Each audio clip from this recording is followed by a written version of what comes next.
Yo, what's going on, guys? Welcome back to a brand new video. Thank you guys so much for tuning in. I really do appreciate it. The New York Knicks just came out victorious up against the Detroit Pistons at Madison Square Garden, improving to 11-7 on the season, winning 118 to 112 as the Pistons dropped to 2-17 on the season, as they have yet to win a game when it comes to this month. Like, this month is going to be over. Literally, November's cooked. It's the 30th, as they haven't won a game since October. 2-17 is absolutely insane. So that kind of made me nervous a little bit playing this game. Like, I know some Knicks fans are going to be like, yeah, the Pistons are really bad, but that's what kind of scares me when it comes to the basketball gods. You know, the Pistons, they're just off to such a horrible start that it's like kind of just like a stress-free game at this point, that it's like no one's expecting us to win. We're going to go out there, we're going to compete, we're going to try to play our game, and we'll see if we win. And I really got that vibe from them, not from the opening tip, because the New York Knicks were in control of this basketball game when it came to at least that first quarter, when we were up 16 points,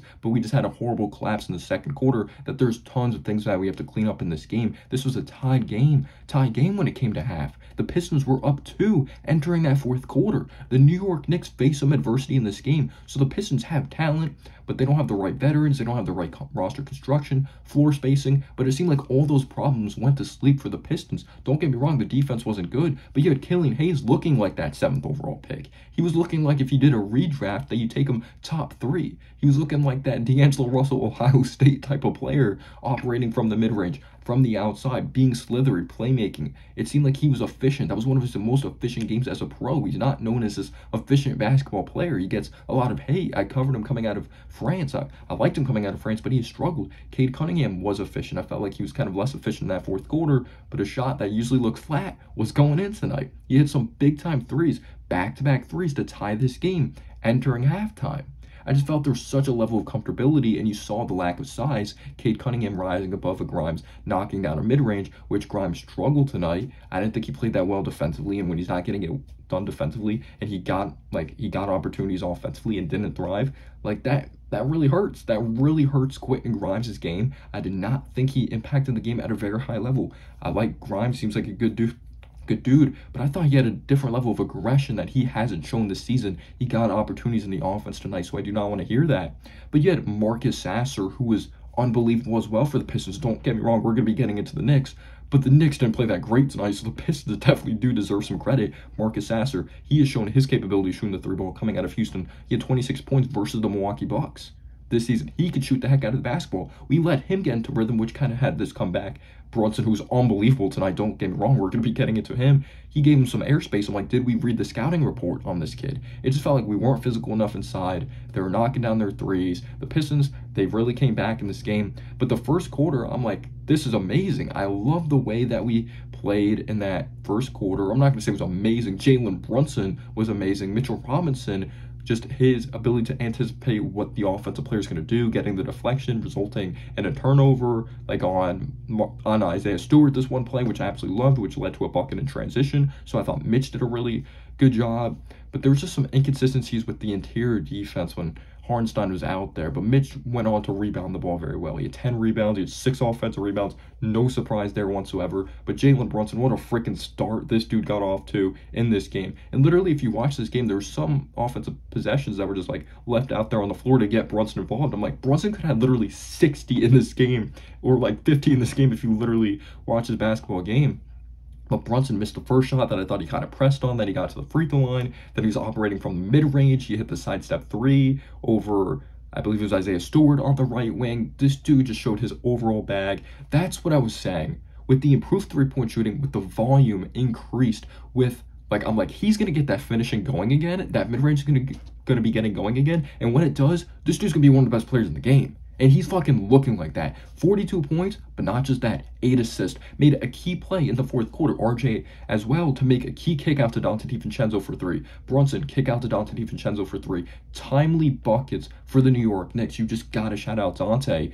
But Brunson, unbelievable when it came to the first quarter. I believe he had 16, he had 21 and a half. But the reality was he had like what, 15, 16 over like 21 points or something like that, or 30-something points in the first quarter. If I'm just taking a look at it right here, yeah, of our 31 points in the first quarter. He just absolutely killed it in the first half. He wasn't missing. He was getting friendly rolls from beyond the arc. He had that amazing 4-point play on Jaden Ivey. This dude plays so physical. And he had 6 rebounds as well. And I think he's honestly, he actually had some defensive lapses tonight, but he's been getting some steals.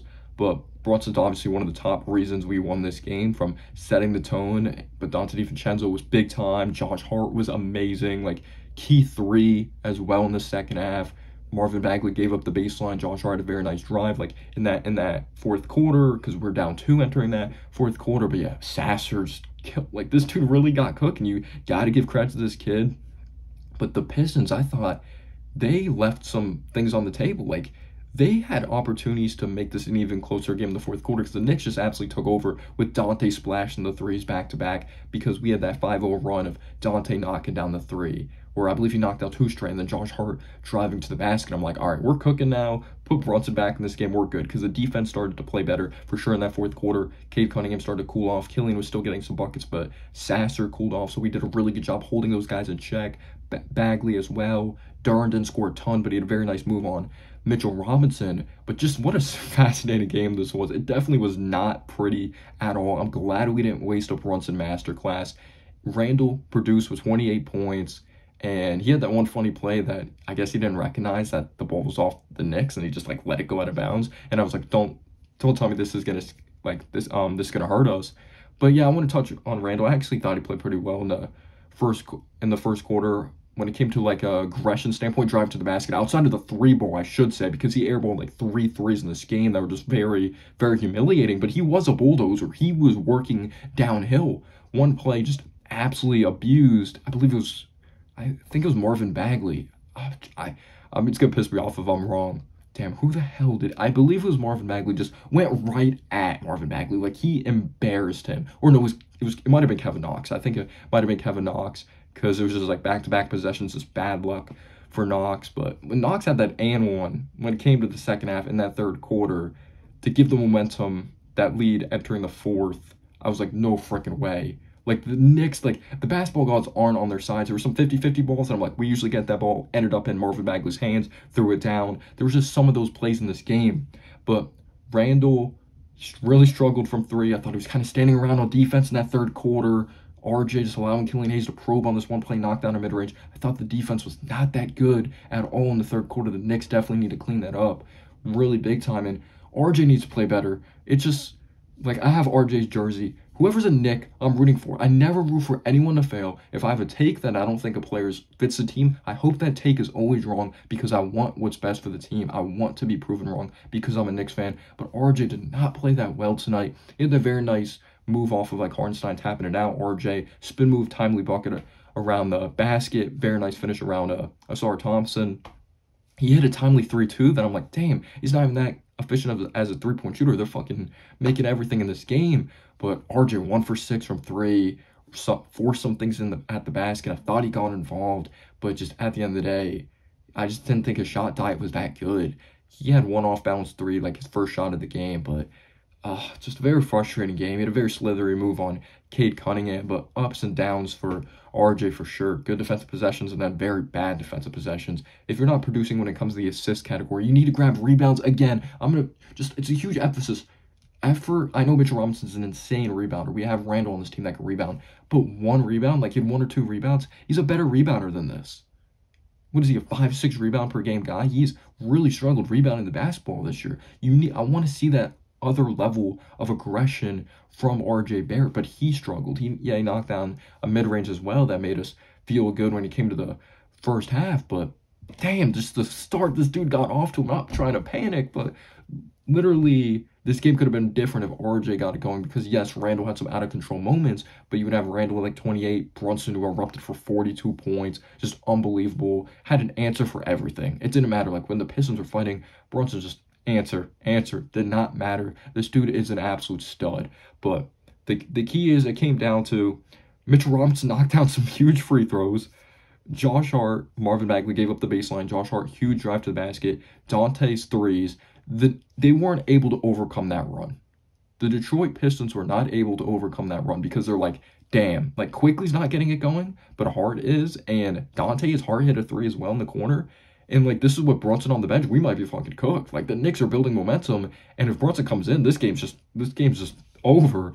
But yeah, Brunson was able to get to the free throw line at the very end of this basketball game. What an unbelievable basketball player this guy is. Like, just the career trajectory, no one saw this coming. You could be the biggest Brunson fan in the world. Unbelievable player. I know it's the Pistons, but still 42 points is extremely, extremely impressive. But credit to the Pistons for fighting back. I thought we need more consistency when it came to boxing out, discipline in the interior. They were, like, I felt some shots were tough from the outside, but then I thought we were late on some, like, rotations collapsing as well. But what a game. Quickly didn't step up. RJ with some struggles.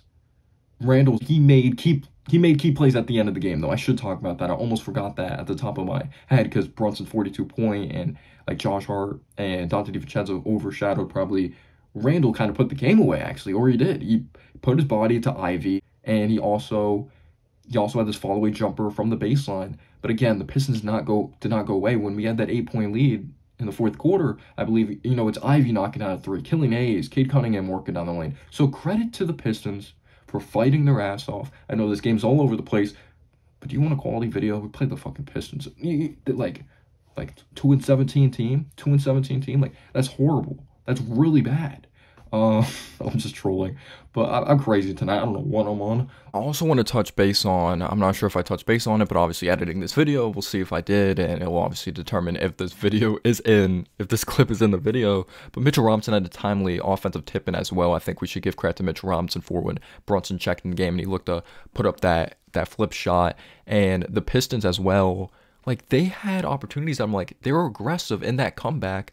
Why was Jalen Duren not aggressive on this play that he was kind of near the dunker spot? Probably could have took, or only had to take one dribble when he was in transition. He had Brunson on him, wasn't even looking at the basket, kicked it out to Cade Cunningham, and he missed a huge three in like a pretty big moment in my opinion. Maybe not like for it to be like game, set, match, if you know what I mean.